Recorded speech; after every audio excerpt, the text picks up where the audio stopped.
Some friends and I stumbled across a pack which had been left behind in the deepest portion of Pine Hill Cave. It's the sort of isolated, eerie place that makes for a good drinking spot when you're looking to reminisce and try to scare one another. There's enough teenage traffic and college spelunking going in and out of the place that we didn't take the find too seriously at first. We just assumed a group of drunk assholes, not too dissimilar from ourselves, stumbled off and left it behind. Then, when I rummaged through it at home, I found the old logbook that was stashed away in the frontmost pocket. It was marked as a geological survey log, and most of the pages were records of cave surveys. I'm no geologist, but the information seemed to mostly be about rock layers and formations in local caverns and mines, very dry and practical. Then, near the end, it suddenly diverges into a sort of journal. I still don't know how seriously to take the record the owner left there, but I've transcribed it here, because I've found it weirdly captivating. First day. I'm jotting this account down in hopes it helps me clear my head and keep straight exactly where we have and haven't been. We entered Pine Hill Cave this morning through the only known entrance, about 3 miles east of Mount Vernon along the railroad tracks bisecting the town. We canvassed the opening string of caverns before making our way down into the lower tunnels, where the cave system opens up and starts to wind. We chose the central path at the fork present on all our maps, the one with the lowest ceiling, and made for the least explored part of the tunnel network. Now, we're about 2 miles crawl away from where we came in. Something happened last night, while Kirk and Alan were asleep. I didn't hear much, just enough to pique my interest, but some kind of rock slide or tremor must have occurred. We woke up to find the low passage back out of the caves blocked by rockfall. We have about 2 days before anyone back at EKU knows we're in trouble, so stress is high. I've kept the others relatively calm, and they're managing well, considering their experience. This is a hell of a first spelunking expedition. I don't know that I'd have stayed as level-headed in their shoes. Though it's a gamble, I'll be taking us further into the tunnels today, to see whether the rise some earlier mappers have noted means there's another exit somewhere along this branch of the cave. While we could ration our supplies and wait here for a few days anticipating rescue, the rock shelf that fell in is massive. We'll be stuck in here much longer after anybody finds the collapse and gets around to moving it. Maybe weeks given the cramped scale of the tunnels. With any luck, there's some small cave mouth in the hills above us that no one's ever stumbled across, and we'll push out into the sunlight before anyone even knows we're in trouble. Second day. We worked the rest of the first night to get further into the tunnels. The dry creek bed we've been tracing ended its downward slope around morning, and we've only just reached the last marked cavern on the maps. There's a little pool of water here, clear enough to drink with a bit of filtering in a pinch. The chamber is wide, ringed by forests of columns and stalactites. There's no obvious exit, so I don't know where the speculation about further tunnels came from. At least we stretched the amount of time we can expect to survive in here by a respectable amount by finding that pool. We are settling in for an early rest after all the hurry and worry over the past couple days. My watch says it should be around dusk on the surface now. We are eating cautiously, making certain we're prepared to make every calorie count if things get tight. Hopefully, it doesn't come down to eating crickets in here. Fourth day. Alan and I crawled back up to the collapse this morning to listen for digging or calls from the other side. We've heard nothing, but it's possible they're just probing the other mapped tunnels for us before they invest the energy in tearing through the fallen rock. Kirk stayed behind near the pond, sipping some tea we made him on our little camping stove, suffering from a headache. It's possible it's just the sudden drop in food intake, but I'm worried about him. When we got back from the rockfall to check on him and settle in for another night, Kirk swore he'd heard sniffing like that of a dog, coming from the far side of the cavern. He'd scanned the columns around the edge of the clearing, but found nothing there. We couldn't find anything either. I don't know whether the echoes were just playing tricks on his ears down here, or whether the stress is getting to him. Either way, we'll try and stick close together from now on, so no one has to stew on the situation alone like that again. 5th day. We decided against another climb to the blockage until tomorrow, at least. We have such limited food looking forward that it'd be best not to waste any more energy on the tough climb than we have to. There's only one place we could be, from a searcher's perspective, and they must know we're here by now, so there's little use in huddling near the collapse just yet. We're cooking the oatmeal we've got to spare and talking about what a good adventure story this'll make back at campus geology department, trying to keep spirits up. Kirk hasn't done anything to ease my worries about him. He stayed awake all throughout last night, eyes on the far wall of the cave, never giving in to my constant advice on sleep. He's been napping sporadically today while we're up and about in the cave, but he can never rest for long before he jolts himself awake. Whatever he thinks he heard yesterday has really shaken him up. 7th day. Everything's gone mad down here. We'd gone up to listen for digging near the collapse and, hearing a bit of muffled tapping through the rock, returned to the bottom with our spirits up. Hopefully, this meant it was only a matter of time. We were discussing shifting our camp up the creek bed to be closer to the collapse when the electric lantern burnt out. We were more than prepared to lose the battery. We had a few stowed away, anticipating the loss. We all had our flashlights as well, but I'd advised against using them during this involuntary camping trip, since we had no timetable for how long we'd be without natural light in the caverns. When I went into my pack with practiced motions in the inky black to grab the new battery, something happened that I still can't rationalize. Something rushed past me in the dark. It was frightfully fast, and large enough for me to feel the displaced air as it sprinted, but it moved without striking a pebble or scuffing the stone once. Alan cried out, but the calls were muffled almost as soon as they started, with what had to have been practiced precision. I fumbled for my flashlight, the battery for the lantern scattering across the floor as the intruder tore past us, back towards the deepest reaches of the cave. Kirk managed to grab his light first, but by the time its beam found the far wall, we saw only the flash of motion as Alan was dragged up into the clustered columns and stalactites along the low ceiling, his legs disappearing as the two of us got to our feet and called after him. The whole ordeal, from the dying light to Alan disappearing into the stone, couldn't have taken more than 10 seconds. I know of nothing agile or quick enough to cover so large a cave in so short a time. I know of nothing big enough to displace air and drag off a grown man like that. Not this deep in a cave system. It took Kirk and I several minutes to actually find the awkward crevice in the ceiling's stony edge amongst the stalactites where the intruder must have fled to.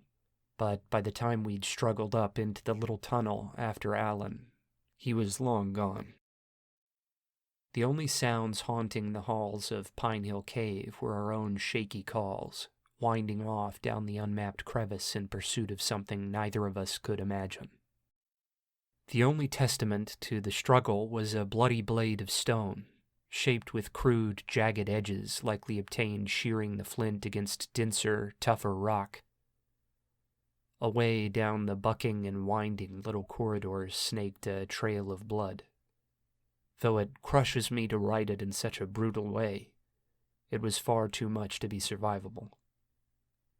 This, along with the jabbering wreck Kirk has become, deflated any plans I might have had to attempt a rescue.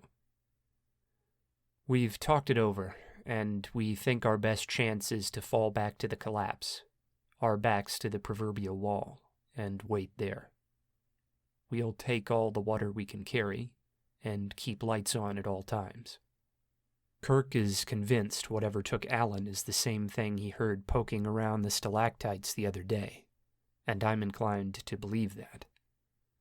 If that's the case, then the only thing we have in our favor is the flashlights and the lantern. Day 8. We've been up at the collapse through the night and into the morning. The tapping from the other side keeps us from total hopelessness. I've called out a couple times to see if my voice might carry to the searchers, but they've not answered. The noise of the shouting makes Kirk nervous as well, so I've given up trying. I've almost explained that whatever is down there must know exactly where we are, so noise couldn't really hurt the situation, but that would be cruel at this point. Kirk is so close to losing it under the strain I can't help but feel even more on edge than I already would.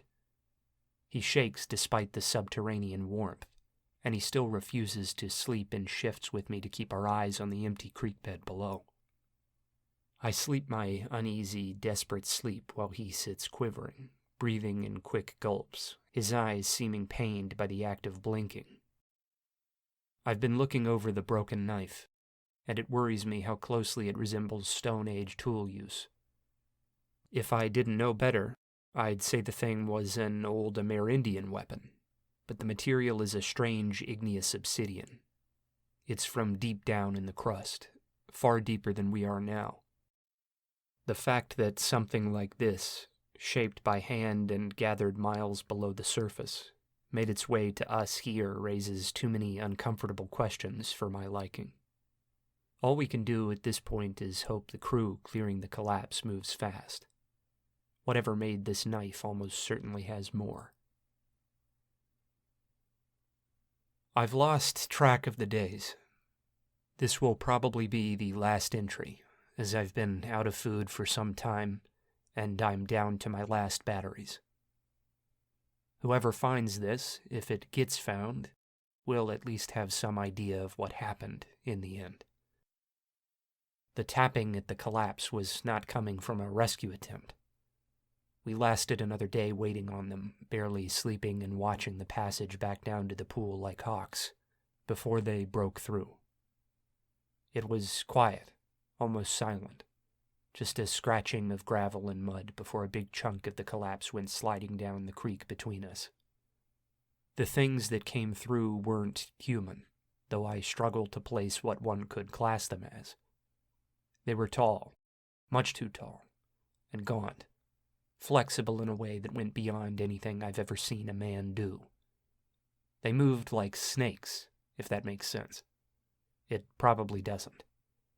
The dark hasn't been kind to me down here. The faces were just as bad, broad-eyed with mouths that opened far too wide. They had a kind of centipede with them. It was large, the first thing through the gap in the rocks. I think it might have been digging for them. God knows how something like that works. It was the length of a man, pale and troglodytic, but seemed uninterested in us. It was the knife-making things that came hunting for us. Kirk was grabbed before we even knew what was happening.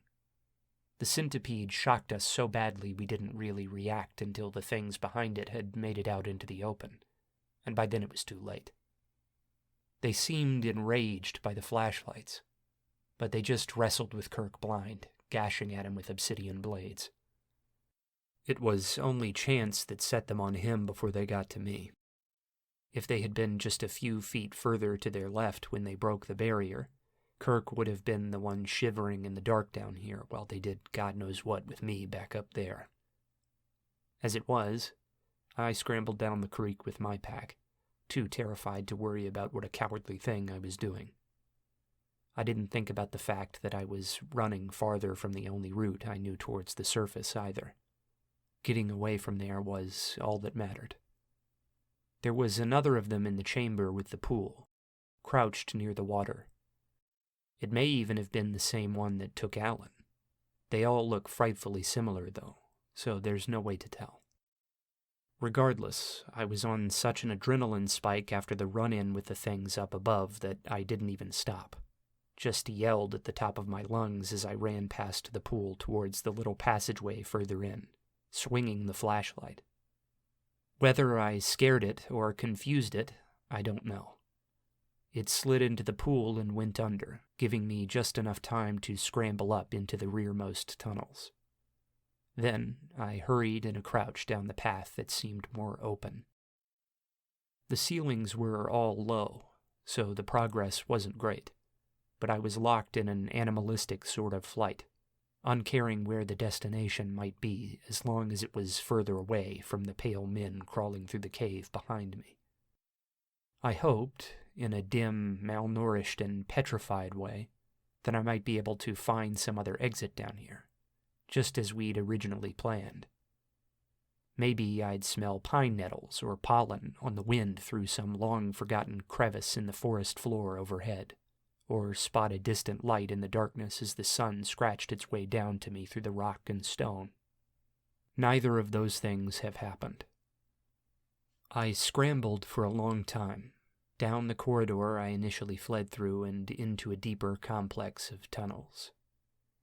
I tried to be relatively quiet, but I also knew anything adapted for life in a cave system would hear even the slightest scuffle or footfall across the stone, so I never let it slow me more than I could afford. There were splits and fractures in the path, forks in the tunnel system, and I always favored the ones which seemed to lead higher. Failing that, I would take the ones with the highest ceilings. Any minute I can spend on my feet rather than on my knees is a godsend, even now. About a day into the wandering, I heard strange noises, echoing my way from up ahead. It was something akin to shouting, but different somehow, as if the vocal cords were desiccated or malformed. I doubled back into a tight fissure which led off to the side of the path I'd been following. That's where I found it. At first, I thought I had found the surface. A sickly, yellowish glow wafted through the little opening. I turned off my flashlight, shocked to see what I took to be the sun after so long. It wasn't the sun. I emerged high up along the side of a massive open space, overlooking the floor far below. The chamber was gigantic, the largest I've ever seen underground, easily the size of a sports stadium. A small waterfall trickled lazily from the jagged ceiling above into a deep sinkhole pool down below, choking the cavern in a warm mist. Along its walls and amongst the stalagmites littering the ground, a sort of pallid golden lichen grew, the luminescent masses of it casting the entire space into dim, otherworldly color.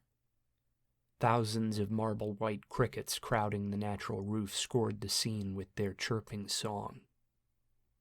I was likely much deeper than the deepest mapped reaches of Pine Hill Cave. I can't know for certain, but the rock layering on the walls makes me think that's the case. For all I know, my days spent running through the tunnels was actually mini-days, and it was all a sort of fevered dream episode.